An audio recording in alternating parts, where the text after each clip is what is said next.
Hello friends and welcome to my channel. ഇന്നത്തെ video ഞാൻ പറയാൻ പോകുന്നത് ഇൻറ്റേർണൽ കമ്പഷൻ എഞ്ചിൻസിൽ യൂസ് ചെയ്യുന്ന വ്യത്യസ്ത തരം ഇഗ്നിഷൻ പ്രോസസ്സിനെ കുറിച്ചാണ്. So let's start.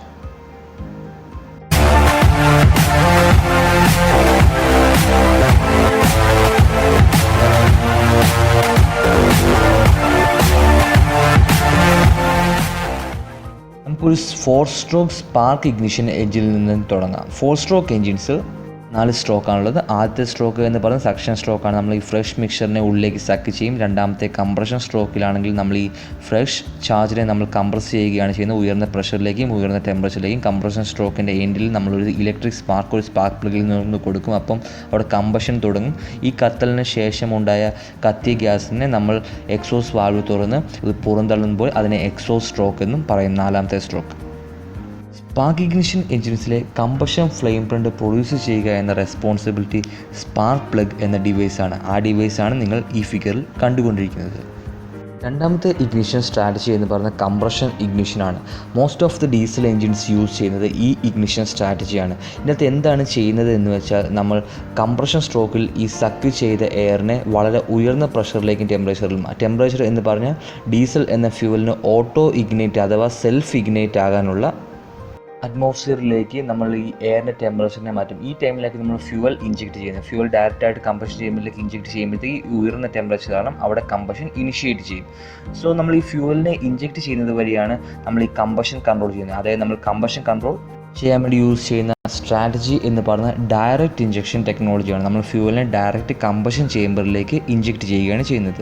Compression ignition എഞ്ചിൻസിൽ fuel തന്നെ കത്തുന്നത് കൊണ്ട് തന്നെ ഒന്നിലധികം ഫ്ലെയിം ഫ്രണ്ട്സ് ആണ് നമ്മുടെ സിലിണ്ടറിൽ ഉണ്ടാകുന്നത്. അതുകൊണ്ട് തന്നെ കമ്പഷൻ നോർമൽ സ്പാർക്ക് ഇഗ്നിഷൻ എഞ്ചിനെ അപേക്ഷിച്ച് കൂടുതൽ ഫാസ്റ്റും എഫിഷ്യൻറ്റും ആയിരിക്കും. അതുകൊണ്ടാണ് നമ്മൾ ഡീസൽ എഞ്ചിൻസിനകത്ത് ഉയർന്ന കംപ്രഷൻ റേഷ്യോയും യൂസ് ചെയ്യാൻ സാധിക്കും. Because of that spark ignition എഞ്ചിനെ അപേക്ഷിച്ച് ഉയർന്ന കംപ്രഷൻ റേഷ്യോ യൂസ് ചെയ്യുന്നതുകൊണ്ട് തന്നെ നമ്മുടെ ഡീസൽ എഞ്ചിൻസ് എന്ന് പറയുന്നത് കൂടുതൽ തെർമൽ എഫിഷ്യൻറ്റും ആയിരിക്കും. സോ നമുക്ക് സ്പാർക്ക് ഇഗ്നിഷൻ എഞ്ചിന് അതിൻ്റേതായ അഡ്വാൻറ്റേജ് ഉണ്ട്. കാരണം നമ്മൾ യൂസ് ചെയ്യുന്ന ഹോമോജീനിയസ് മിക്സർ ആയതുകൊണ്ട് തന്നെ മിക്സിംഗ് എഫിഷ്യൻസി എന്ന് പറഞ്ഞാൽ കുറച്ചുകൂടെ ബെറ്റർ ആയിരിക്കും. സ്പാർക്ക് ഇഗ്നിഷൻ എഞ്ചിൻസിനെയും കംപ്രഷൻ ഇഗ്നിഷൻ എഞ്ചിനെയും കൂടെ അഡ്വാൻറ്റേജസ് കമ്പൈൻ ചെയ്യുകയാണെങ്കിൽ നമ്മൾ എവിടെ അറൈവ് ചെയ്യും?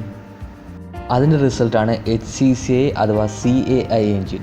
നമ്മൾ പൊതുവേ HCCI PCCI എന്ന് പറയുന്നത് ഹോമോജീനിയസ് ചാർജ് കംപ്രഷൻ ഇഗ്നിഷൻ അഥവാ പ്രീമിക്സ്ഡ് ചാർജ് കംപ്രഷൻ ഇഗ്നിഷൻ എഞ്ചിൻ എന്നാണ് ഇതിന് പറയുന്നത്. ഇത് നമ്മൾ ചെയ്യുന്നത് വെച്ചാൽ ഫ്യൂവൽ യൂസ് ചെയ്യുന്നത് ഹോമോജീനിയസ്ലി മിക്സ്ഡ് ആയിരിക്കും. അതായത് നമ്മൾ എയർലി ഇഞ്ചക്ഷൻ സ്ട്രാറ്റജിയാണ് ഇതിനകത്ത് യൂസ് ചെയ്യുന്നത്. പക്ഷേ ഗ്യാസോലിൻ ഫ്യൂൽ യൂസ് ചെയ്താലും നമ്മൾ ഇതിനകത്തൊരു സ്പാർക്ക് പ്ലഗ് യൂസ് ചെയ്യുന്നില്ല. കാരണം ഇതിനകത്ത് കമ്പഷൻ നടക്കുന്ന കംപ്രഷൻ ഇഗ്നിഷൻ എന്ന ഇഗ്നിഷൻ സ്ട്രാറ്റജി യൂസ് ചെയ്തുകൊണ്ടായിരിക്കും. ഡീസൽ എൻജിൻസിൻ്റെ മെയിൻ ഡിസഡ്വാൻറ്റേജ് എന്ന് പറഞ്ഞാൽ അതിൻ്റെ ഹെട്രോജീനിയസ് മിക്സറാണ് യൂസ് ചെയ്യുന്നത്. അതുകൊണ്ട് തന്നെ നമ്മൾ ടോട്ടൽ എൻജിൻ്റെ ഡിസ്പ്ലേസ്മെൻറ്റ് എന്ന് പറഞ്ഞാൽ എഫിഷ്യൻ്റായിട്ട് യൂസ് ചെയ്യാൻ സാധിക്കില്ല. അത് കാരണം ഡീസൽ എൻജിൻസിൻ്റെ പവർ കുറവായിരിക്കും. സോ HCCI എഞ്ചിനാണെങ്കിൽ അതിനകത്ത് ഹോമോജീനിയസ് ചാർജ് യൂസ് ചെയ്യാനും സാധിക്കും, കംപ്രഷൻ ഇഗ്നിഷൻ സ്ട്രാറ്റജി യൂസ് ചെയ്യാനും സാധിക്കും. അതുകൊണ്ട് തന്നെ കൂടുതൽ പവറും എഫിഷ്യൻസിയും നമുക്ക് അച്ചീവ് ചെയ്യാൻ സാധിക്കും. അടുത്ത ഇഗ്നിഷൻ സ്ട്രാറ്റജി എന്ന് പറയുന്നത് spark plug controlled compression ignition സ്ട്രാറ്റജിയാണ്. ഇതെങ്ങനെയെന്ന് വെച്ചാൽ സ്പാർക്ക് ഇഗ്നിഷൻ എഞ്ചിൻസിനകത്ത് എങ്ങനെയാണ് നോക്കിംഗ് എന്ന ഫിനോമിനൻ സംഭവിക്കുന്നതെന്ന് നിങ്ങൾക്ക് അറിയാമല്ലോ. നമ്മൾ ഒരു ഫ്ലെയിം ഫ്രണ്ട് മാത്രം യൂസ് ചെയ്തുകൊണ്ട് ഈ ഫ്ലെയിം ഫ്രണ്ട് പ്രൊപ്പഗേറ്റ് ചെയ്ത് ഇതിന് ചുറ്റുമുള്ള വിസിനിറ്റിയിലുള്ള എയർ ഫ്യൂൽ മിക്സറിനെ കംപ്രസ് ചെയ്ത് അതിനെ ഓട്ടോ ഇഗ്നിഷൻ ടെമ്പറേച്ചറിലേക്ക് എത്തിക്കും. ഈ ഓട്ടോ ഇഗ്നിഷൻ ടെമ്പറേച്ചർ അച്ചീവ് ചെയ്ത് കഴിയുമ്പോഴത്തേക്ക് അവിടുത്തെ ഫ്യൂവൽ ഓട്ടോമാറ്റിക്കലി കത്തുകയും അവിടെ മറ്റൊരു ഫ്ലെയിം ഫ്രണ്ട് ഉണ്ടാകുകയും ഇത് നമ്മുടെ നോർമൽ ഇനിഷ്യൽ ഫ്ലെയിം ഫ്രണ്ടിന് ഓപ്പോസിറ്റായിട്ട് ട്രാവൽ ചെയ്യും. ഇത് രണ്ടും കൊളൈഡ് ചെയ്യുകയും വളരെ ഉയർന്ന പ്രഷറൈസ് ഉണ്ടാകുകയും ഇത് എഞ്ചിന് വളരെ വലിയ വൈബ്രേഷനും ഫിസിക്കൽ ഡാമേജ് ക്രിയേറ്റ് ചെയ്യുകയും ചെയ്യും. നോക്കിംഗ് എന്ന ഫിനോമിനെ നമുക്ക് കൺട്രോൾ ചെയ്യാൻ സാധിക്കുമെങ്കിൽ ഈവൻ ഗ്യാസോലിൻ ഫ്യൂൽ യൂസ് ചെയ്തുകൊണ്ട് നമുക്ക് ഓട്ടോ ഇഗ്നിഷൻ സ്ട്രാറ്റജി അഡോപ്റ്റ് ചെയ്യുകയും കൂടുതൽ ഉയർന്ന തെർമൽ എഫിഷ്യൻസി പെട്രോൾ വാഹനങ്ങളിൽ നിന്നും നമുക്ക് പ്രൊഡ്യൂസ് ചെയ്യാൻ വേണ്ടി സാധിക്കും. മസ്തയുടെ സ്കൈ ആക്റ്റീവ് എഞ്ചിനെ കുറിച്ച് നിങ്ങൾ കേട്ടിട്ടുണ്ടോ? ഇത് റൺ ചെയ്യുന്നത് SPCCI എന്ന ഇഗ്നിഷൻ സ്ട്രാറ്റജിയിലാണ്. സ്പാർക്ക് കൺട്രോൾഡ് കംപ്രഷൻ ഇഗ്നിഷൻ എന്നാണ് ഈ സ്ട്രാറ്റജിയുടെ ഫുൾ ഫോം എന്ന് പറയുന്നത്. ഈ എഞ്ചിൻസിൽ നമ്മൾ സ്പാർക്ക് പ്ലഗ് യൂസ് ചെയ്യുന്നുണ്ട്. ഈ സ്പാർക്ക് പ്ലഗിൻ്റെ ഉപയോഗം എന്ന് പറയുന്നത് കമ്പഷൻ സ്റ്റാർട്ട് ചെയ്യുക എന്നാണ്. നമുക്കറിയാം സ്പാർക്ക് പ്ലഗ് പ്രൊഡ്യൂസ് ചെയ്യുമ്പോൾ ഒരു ഇലക്ട്രിക് സ്പാർക്ക് പ്രൊഡ്യൂസ് ചെയ്യുമ്പോഴത്തേക്ക് അതിന് ചുറ്റും ഒരു ഫ്ലെയിം ഫ്രണ്ട് ഉണ്ടാകും. ഈ ഫ്ലെയിം ഫ്രണ്ട് പ്രൊപ്പഗേറ്റ് ചെയ്യുമ്പോഴത്തേക്ക് അതിന് ചുറ്റും വിസിനിറ്റിയിലുള്ള ഫ്രഷ് എയർ ഫ്യൂൽ മിക്സറിനെ ഇത് കംപ്രസ് ചെയ്യുമ്പോഴത്തേക്ക് അതിൻ്റെ പ്രഷറും ടെമ്പറേച്ചറും എന്ന് പറഞ്ഞാൽ വളരെ അധികമായിട്ട് ഉയരും.